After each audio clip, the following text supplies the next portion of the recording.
in this section we will see the type that is a descriptive analysis, or we can call it as descriptive analytics.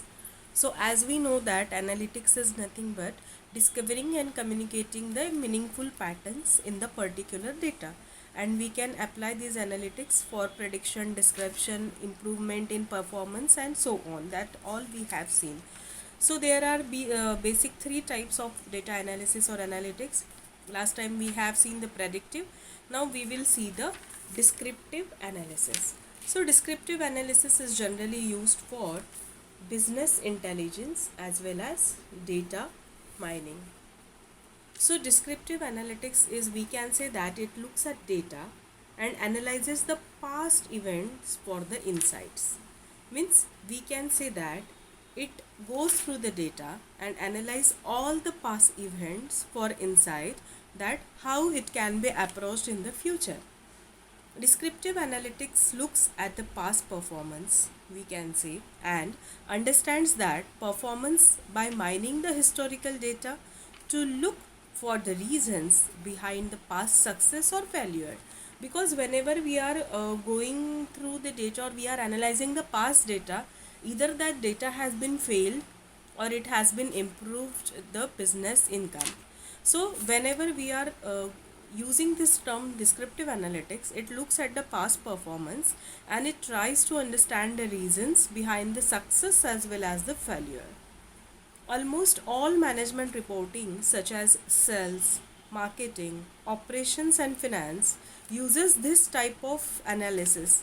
Generally, this type of analysis is called as post-mortem analysis, because we are trying to find out each and every pros and cons of the past event. The descriptive models can quantify the relationship in data in a way that is often used for the classification purpose. Means we can say that it can quantify the relationship in data in a way that which is often used to classify the customers or prospects into the particular groups. Unlike the predictive models that focus on predicting the single customer behavior, these descriptive models can identify many different relationships between the customers or the products as well. Actually, descriptive models do not rank order customers by their likelihood of taking particular action, as we have seen in the predictive. Actually, descriptive models can be used, for example, to categorize the customers by their product preferences and the life stage. Descriptive modeling tools can be utilized to develop further models which can simulate large number of individualized agents, and they can make the predictions.